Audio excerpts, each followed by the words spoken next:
자, 앞서 정산표를 유기식 정산표를 한번 작성을 해봤어요. 자, 그러면 이제 본격적으로 실제로 의미가 있는 정산표인 오늘 8위식 정산표를 작성하는 방법을 설명을 하도록 하겠습니다. 자, 문제는 동일하게 167쪽에 있는 요 잔액시산표를 토대로 해서 이제 문제를 8위식으로 변환을 해서 하도록 하겠습니다. 앞서 섹션에서 요 동일한 문제로 6위식 정산표를 작성을 해봤어요. 다시 잠깐만 검토하고 8위식 정산표와 어떤 것이 다른지를 살펴보고 교수님이 먼저 작성을 하면 여러분들이 작성을 해보면 오히려 그 어떤 의미인지 더 잘 알게 될 수 있어요. 자, 그러면 6위식 정산표 작성했던 거 보도록 하자. 전 시간에 바로 앞 시간에서 이제 작성을 하고 왔을 텐데, 자, 6위식 정산표는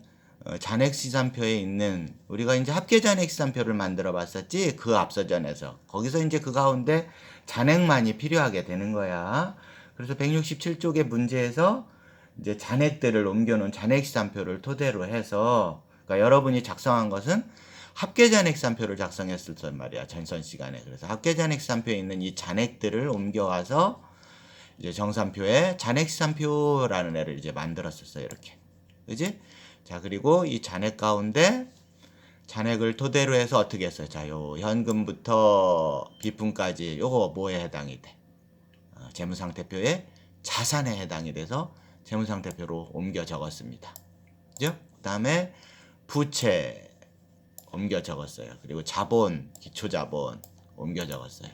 자, 그리고 이렇게 세 개 수익, 상품 매출이 수수료 이자 수익 옮겨 적고, 그 다음에 각종의 비용들 이렇게 옮겨 적었습니다. 이렇게. 자, 그리고 났더니 손익계산서는 손익계산서끼리 합계를 했더니 일치했어, 안 했어? 안 했었잖아, 일치. 그지? 자, 일치하지 않은 차액을 모자란 쪽에 적어 놓고 있었어요.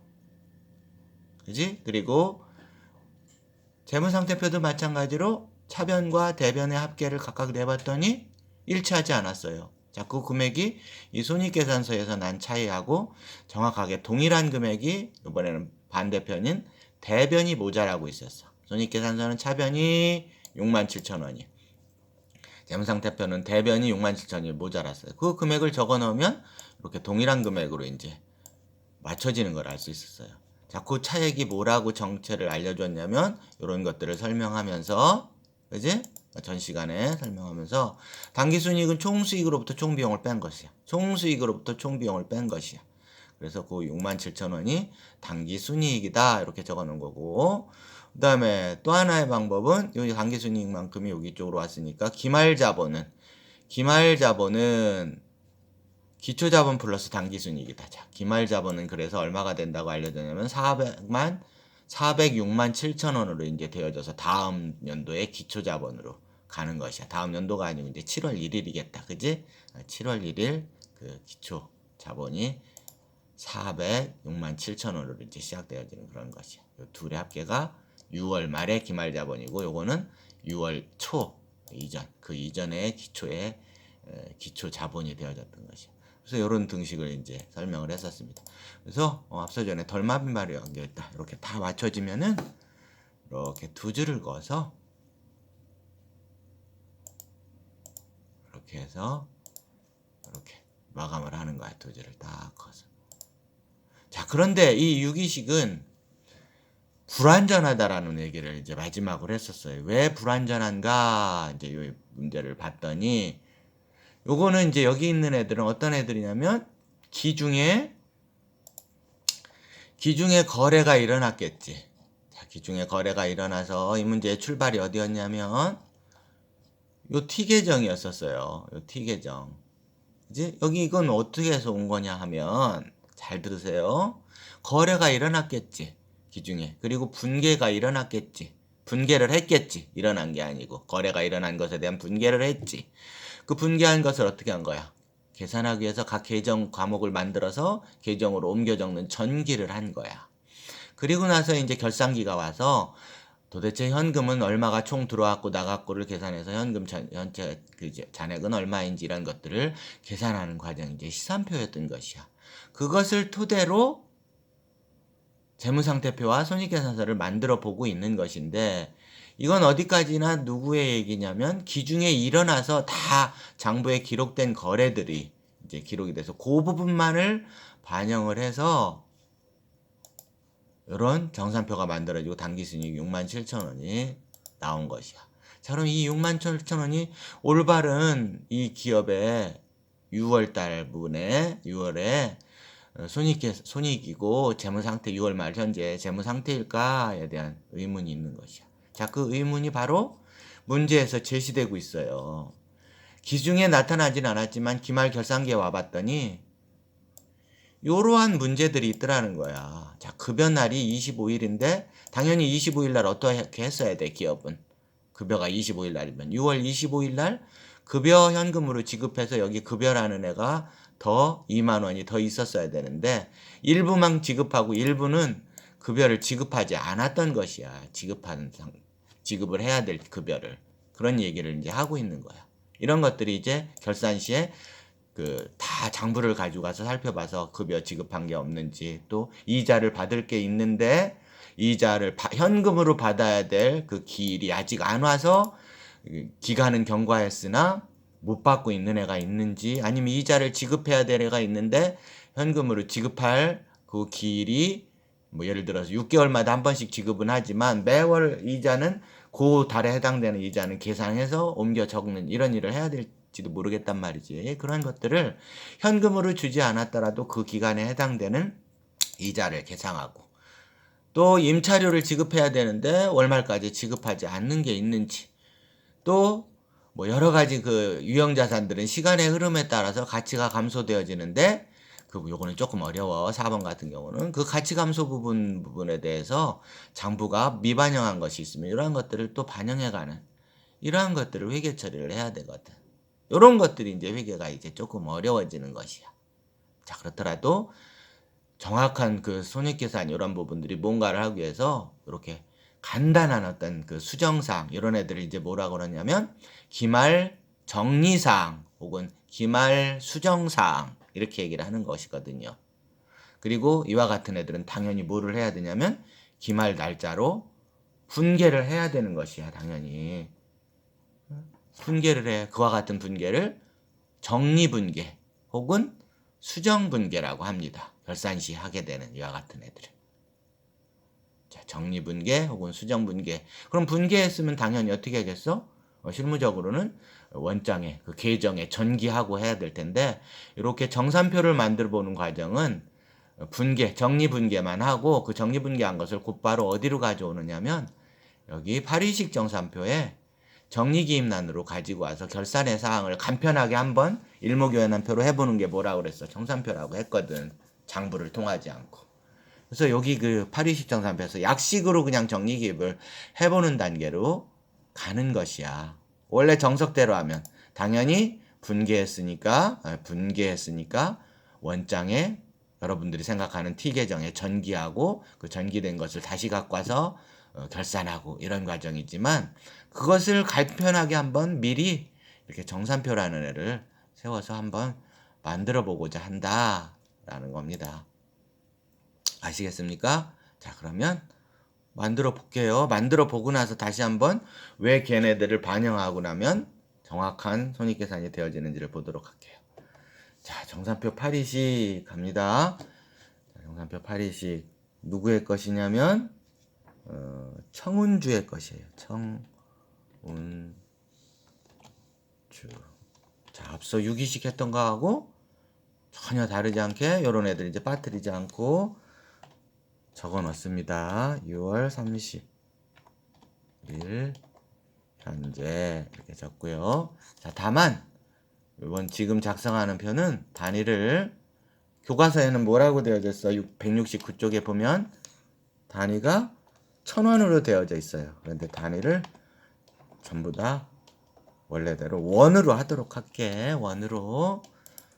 자, 그 교과서에 단위를 1000으로 한 이유는 그 칸을 보세요. 칸에 수치가 안 들어갔던 것이야. 요 교과서 크기로 하다 보니까 글씨도 작아지고. 그런데 지금은 이렇게 글씨가 작아지더라도 화면을 크게 해서 보여줄 수 있어서 여기서는 단위를 원으로 합니다. 여러분도 반드시 원으로 하도록 하세요. 자, 그리고 이 정산표, 시산표 양식은 교수님이 아무것도 없는 깨끗한 양식을 여러분 그 강의 자료에 올려놔 주도록 할게. 시산표하고. 자, 그걸 보면서 연습 문제 풀을 때나 이런 때 활용을 하도록 하고, 지금 이 문제 풀을 때도 빨리 그 프린트아웃을 해서 적어 넣도록 한번 해보는 겁니다. 자, 6이식이든 8이식이든 뭐야?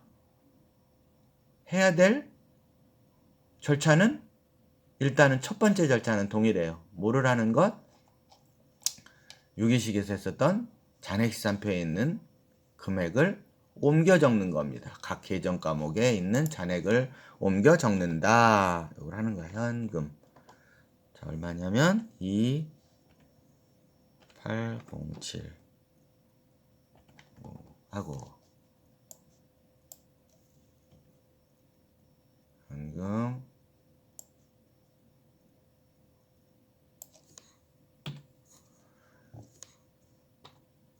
왜 이래? 28 807 000. 자, 그 다음 뭐야? 교수님이 느리면 여러분은 더 빨리 갖다 옮겨 적으면 돼. 잘. 지금. 자, 늦더라도 하나씩 알려주기 위해서 교수님 천천히 할게. 36만원. 그 다음 뭐니? 대여금. 대여금 얼마냐면 100만원.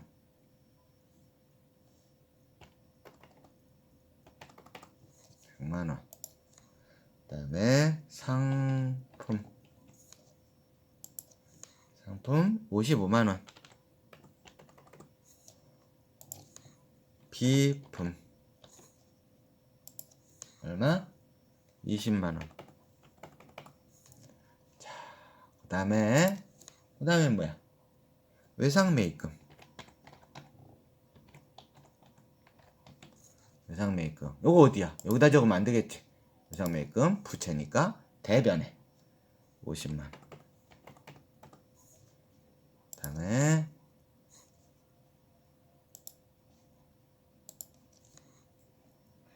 차입금 35만원. 그 다음에 자본금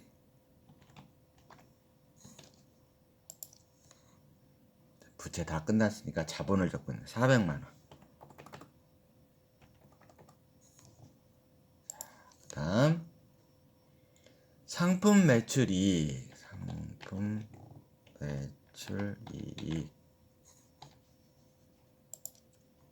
매출이익 14만원. 14만원. 수익이니까 오른쪽에 잡고. 수수료 수익.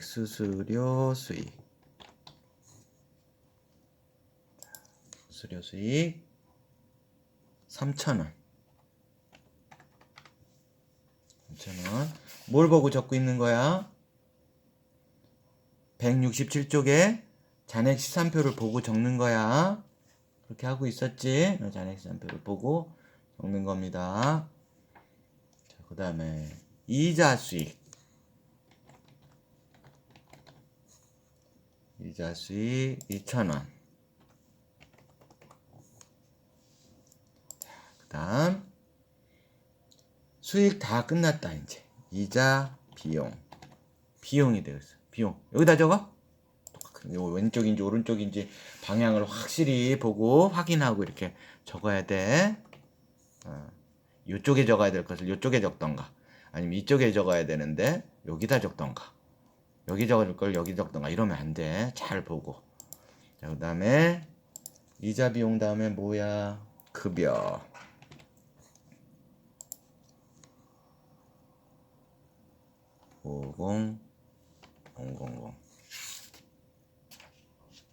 그 다음에 임차료.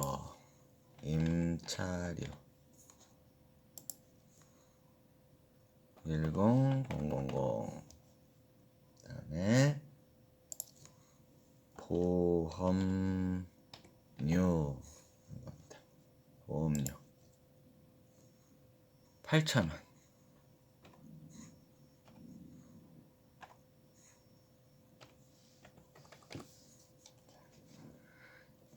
전부 옮겨 적었으면 다음 과정을 가기 전에 반드시 잔액시산표에 잔액들이 잘 옮겨왔는지를 합계를 한번 내줘야 돼요. 여기서 자, 합계를 내줍니다.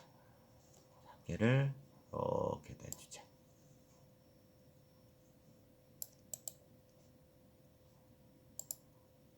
이렇게.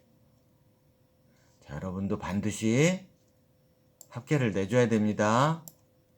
어떻게 내줘야 돼? 이렇게 할 수 없으니까 연필로 여러분은 이거 적었어야 돼.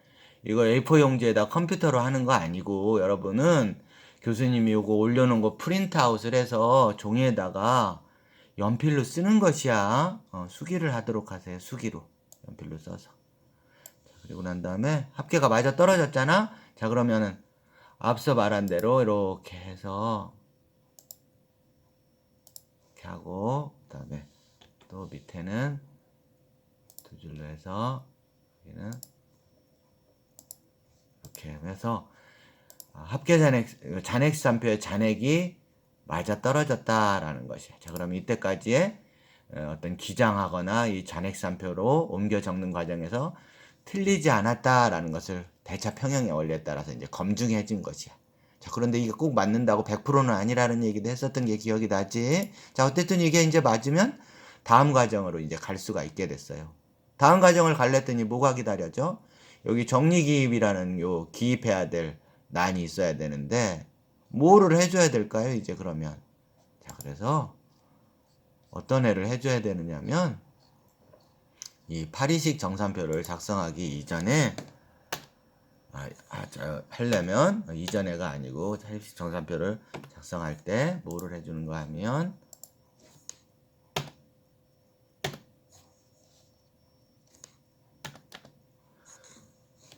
앞서 요런 애가 있었지. 요거 미지급여가 있고 요런 애들이 있었잖아. 그지? 자, 이런 애들에 대한 정리 분계를 먼저 해줘야 돼. 그래서 여기다가 결산 정리사항, 결산 정리 분계 이렇게 해주는 것이야. 혹은 결산 정리 기입, 혹은 결산 수정 분계 이런 것들을 해주게 되는 것이야. 아시겠습니까? 자, 그럼 결산 수정 분계 시작을 합니다.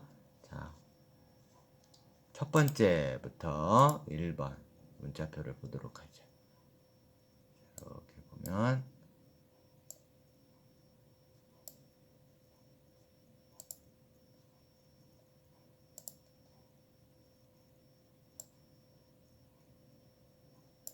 여기 있네.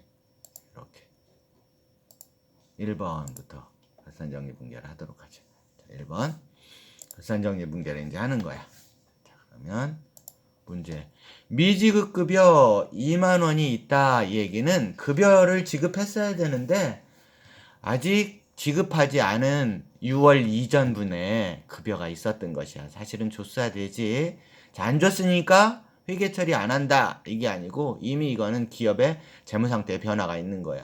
이미 종업원들은 다 일을 했잖아. 그럼 월급 줬어야 되지. 그치? 그 사람들은 기업의 수익을 얻기 위해서 희생한 인간의 노동력이야. 그거에 대한 대가를 지불해야 돼. 그것이 이제 비용이 되어지는데 급여라는 비용이야.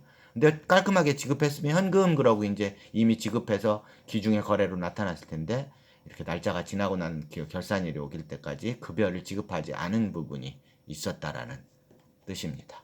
자, 그 부분을 인식해주는 정리기입을 해줘야 돼. 자, 그럼 어떻게 해주느냐? 차변에 급여 이렇게 하는 겁니다. 급여. 차변에 급여 이렇게 해주고 얼마라고? 급여가 2만원. 자, 그리고 오른쪽 대변에 뭐라고 해주느냐 하면 급여인데, 자 일단은 급여인데 2만 원을 지급을 했어야 돼. 자 급여인데 오른쪽도 2만 원은 무조건 적어봐야 되지. 급여인데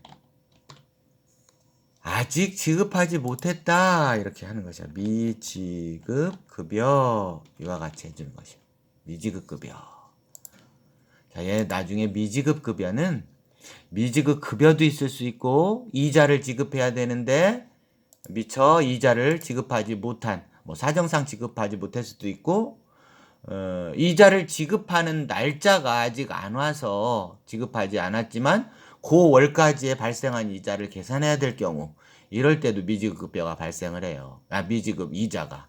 그럴 것처럼 미지급 이자도 발생할 수도 있고, 또 수수료를 줘야 되는데 미지급 수수료도 있을 수가 있지. 또 건물 같은 거를 빌려 쓰고 임차료를 줘야 되는데 미지급할 수도 있지. 그러면 미지급 임차료가 발생하겠지. 그러한 모든 통틀어진 그 계정 과목들을 후에 전산회계에 가면 이런 통합계정이라는 애가 있어. 그래서 통합계정사용해서 미지급 비용 이렇게 처리를 하거든. 그래서 여러분들이 만약 앞서가서 회계시험을 막 나한테 뭐 이렇게 배우기 이전에 본다 그러면 막 미지급 비용만 있고 이런 애들은 없던데요 이럴까봐 미리 설명을 한 것이야. 자 그러면 이 미지급 급여가 뭘로 통합돼? 미지급 비용 이런 애로 통합된다라는 뜻이야. 자 지금은 아직 그거 모르고 교수님이 가르치는 대로 이렇게 미지급 급여 이렇게 따라오도록 하세요. 순차적으로 알려주도록 할게. 자 그 다음 두 번째,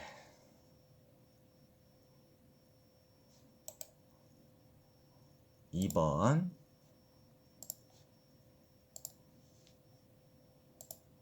이번 내용은 당기분에 해당되는 이자가 6,000원이 해당이 되는데 현금으로 받지는 않았어. 자, 이게 무슨 얘기냐면 이자는 3개월에 한 번씩 받기로 했어요. 편의상. 혹은 은행도 마찬가지로 이자가 얼마씩 들어오냐면 매월 들어오는 것이 아니라 이자가 3개월에 한 번씩 들어온 걸 알 수 있어. 그러면 그 해당하는 이자 혹은 뭐 빌려줬다고 하더라도 그 빌려준 그 대여금에 대한 이자를 매월 안 받고 뭐 1년 단위로 받는다든가 혹은 6개월 단위로 받는다든가 이런 경우가 굉장히 많습니다. 그렇다고 하더라도 현금으로 받는 것은 연말에 가서 받는다 이렇게 하더라도 매월 그분을 이제 그 발생한 이자를 기업의 수익으로 처리해야 현행의 회계에 맞는 것이야. 자, 이러한 그 지금 1, 2, 3, 4번 지금 하고 있는 것들 있지?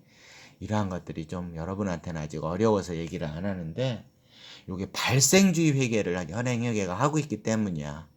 자, 현행회계는 여러분들이 암암리에 지금 느끼고 있는 사람도 있었을지 모르겠지만 현금 들어올 때 거래라고 하고 그 거래를 기록했나요? 전혀 그렇지 않았지. 뭐라고 정의를 내렸냐면 재무상태의 변화라고 그랬었어. 그래서 현금이 들어오고 나가고를 기록하는 회계가 아니고 재무상태의 변화를 기록하는 것이어서 현금을 주고받는 시점에 회계 처리를 하는 게 아니야. 어떤 기업의 재무상태의 변화가 감지되어지는 시점, 그 시점을 보라는 거야. 현금을 들어오고 나가고 이런 게 아니라. 그런데 어떤 거래에 따라서는 그 지점, 재무상태의 변화 시점이 현금으로 들어오는 것과 딱 일치하는 것도 있지만 그것이 일치하지 않는 경우도 왕왕 있거든. 그 부분을 맞춰주는 것이야. 알겠지? 뭐해? 어디가 어렵다, 그지? 자, 그래서 예를 들면 지금처럼 이렇게 현금으로 지급하지 않아서 이게 거래냐? 거래라는 거야. 현금 안 줬더라도. 왜냐하면 급여라는 것은 25일 날 줘야 되는 날이 온 것이야. 급여일이. 그러면 그날 이미 빚이 발생한 거라고 보는 것이야. 안 주면 줘야 될 것을. 이해가 가지? 자, 이 이자도 날짜가 한 달분이 계상이 돼야 돼. 근데 현금으로는 아직 안 받았어. 받을 때까지 그냥 기다리는 거 아니라 그 월분의 이자를 계상을 해줘야 되는 것이야. 그게 이제 매월분을 할 수도 있겠지만 우리가 매번 그런 것들이 그 번거로우면 결산을 매월 결산하지 않으면 월말 결산을 하면 당연히 해야 되는 거고 그 기업마다 결산을 우리 기업은 3개월마다 한다 그러면 그 시점에만 하면 되는 것이야. 3개월에. 그러니까 결산 시점이 왔을 때 해야 될 것. 알겠죠? 이러한 것들이 이제 정리사항이다 이런 것이야. 자, 그럼 이 얘기는 무슨 얘기냐면 다시 되돌아가서 이자를 받을 게 6,000원이 있었는데 그 부분을 아직 받지 못했다라는 겁니다. 자, 그러면 이자 수익이 발생한 거야 먼저. 어쨌든 자, 이자 수익이 발생한 겁니다. 자, 얼마가 발생했느냐면 6,000원이. 자, 그런데 이 이자 수익을 받았어, 못 받았어? 이자를 아직 어떻게 했다고 표현한 거냐면 이자가 받을 게 있는데 아직 받지 못했다. 미수했다. 이렇게 보는 겁니다. 자, 그래서 미수이자 6,000원. 이와 같이 적어.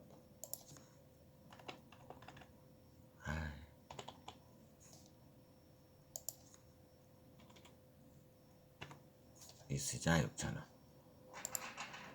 그렇게 어렵지 않지? 자, 그 다음에 3번.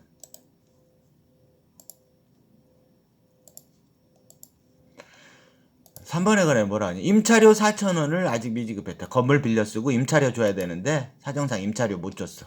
자, 못 줬더라도 현금으로 안 줬더라도 발생주의 회계니까 이 기업의 비용으로 처리를 해야 된다라는 것이야. 임차료 얼마를? 4,000원을. 임차료 4,000원을.